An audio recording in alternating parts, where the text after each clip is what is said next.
I am really thrilled to present AB 27 to you today.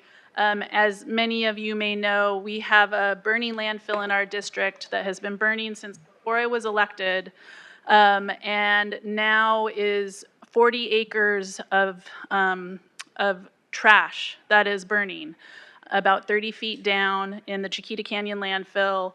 It has been releasing toxic fumes that are making our community sick. There's a possible cancer cluster that has developed next to the landfill. And because of that, the landfill had created a relief fund because neighbors of this landfill have had to keep their windows and doors closed. They've had to run their AC or heat 24/7. For people who have swamp coolers, they just haven't been able to have any air. And because of their increased cost, some people have had to replace swamp coolers. They've had to, pay really high electric and utility bills because of the cost of this, and obviously going to the doctor, medical, so many increased costs that people in our community have been experiencing because of this disaster. So those funds have really been critical to support people in our community. But the concern has been that if you take those funds, then do you no longer qualify for CalFresh or Medi-Cal? Does it count against you because of that? Are you paying taxes now on this when that money comes in and it goes right out to pay for the costs that are associated with living with this disaster? So we are requesting in AB 27 that this not be counted as gross income. It would not be counted against people being able to both qualify for state assistance programs, and also that it would not be taxed. So I have a couple witnesses here today from our community who we flew up to be able to testify, Stephen House and Kevin Smalley, and you can choose who goes first and second. Thank you very much for allowing me to speak today. My name is Stephen House. I lived in Val Verde since 1998 with my wife and 4 kids. We fell in love with the quiet area, the rich history, and the close community. Moving there, we were told the landfill was closing and it was not an issue. Later, we found out that that was not the case. 2 expansions later, in 2023, the landfill had a blowout in the side of the landfill, releasing leachate and poisonous gases like methane and benzene, causing numerous health issues in our community, ranging from trouble breathing, bloody noses, headaches, instant nausea, brain fog. Over 10 of my very close neighbors developed various types of cancer, including my next door neighbor. In February of 2024, my wife was diagnosed with stage 3 breast cancer.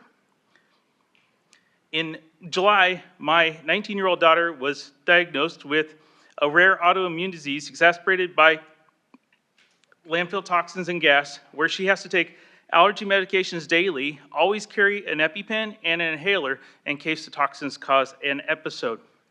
As a healthy person myself, who rarely ever gets sick, I started to suffer from constant sinus infections and now use a daily nasal spray, allergy medication, and carry an inhaler.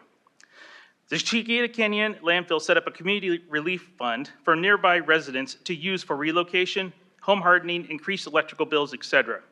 I'm located about 1,600 feet from the landfill, and I qualified for those funds. Not really knowing how long the funds would last, I began to use the monthly funds to harden my house. We could no longer use my evaporative cooler or open the windows at night to cool down the house, so I had to replace our very inefficient central AC system and ducting with a whole new closed system and a HEPA filtration. Next, I started replacing my windows as the odors and toxins would actually come through the older windows that I had at my house. Sealing up my doors. I also purchased high-end medical-grade air purifiers in my house to help with the odors and the toxins. Now I'm running AC and multiple air purifiers 24/7, and that greatly increased my electricity bills despite the fact that I bought solar for my house. Homeschooling our 13-year-old son, a lot of times we had to leave the area due to the toxins, using the funds for memberships or food, as we'd have to leave because it would be so bad at our house. We also used the funds to take our RV trailer out of the area or visit family when we just couldn't take it any longer and we needed to rest and recoup. So I'm asking you to take action to make these relief funds non-taxable, as it's possible these funds will put me in a higher tax bracket and cause me to owe taxes as a result of these funds, when in fact I did use them for the intended purpose. Thank you so much for your time. Hello, my name is Kevin Smalley, and I bought my home in Val Verde in 1987. I was informed while in escrow by my agent the landfill will shut down in 1997. Instead, the landfill was given a 20-year extension and another 30-year extension in 2017. Here we are, years later, and the landfill has finally closed, only after it caused a public health emergency to 20,000 people. The landfill has been taking in waste from all areas and improperly disposing of it. They have accepted PCBs waste from high school in Malibu that was making the students and teachers sick, nuclear waste from Rocketdyne, and remains of a hazardous waste incident that happened in Santa Paula. The fire is burning all those toxic articles, releasing fumes into the air for us to breathe and contaminating our water. My home is less than 2 miles away from the Chiquita landfill. I smell fumes every day, constantly breathing it in, affecting my health condition, giving me postnasal drip, trouble with sleeping, resulting in chronic fatigue that affects my day-to-day activities. I regularly ride my bike around the neighborhood, which is difficult to enjoy because of the odor. We are paying for a disaster that we didn't create. To help alleviate our pain, the Chiquita Canyon landfill provided us residents with air purifiers and set up a relief fund.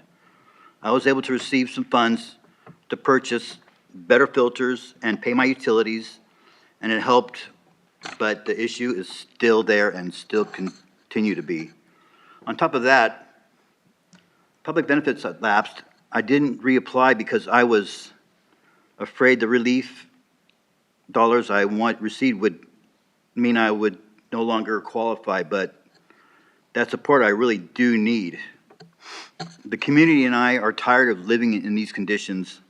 We are afraid of what other long-term effects are to come up on top of the current conditions that has already influenced our lifestyle. Please see the effects this disaster has brought and help my neighbors, and I ask that you support AB 27 today and bring some relief and hope to victims of our tragedy. I appreciate your consideration today. We know that folks in our communities are already struggling so much with an affordability crisis. And so on top of that, people in our community are also struggling with the health impacts of this terrible disaster. They should not financially be then further burdened and hurt because of the impacts of this burning landfill. And we don't believe that there will be, there's really a fiscal impact, because this is not new income. This is not, it's a short period of time. It was all spent for the purpose that it was given to folks, and it's not as if someone got a promotion and has higher income all of a sudden. Nobody got to decide how much they got or for what, and we are hoping that the state of California will come to our community's aid in a time when they really need it. Thank you.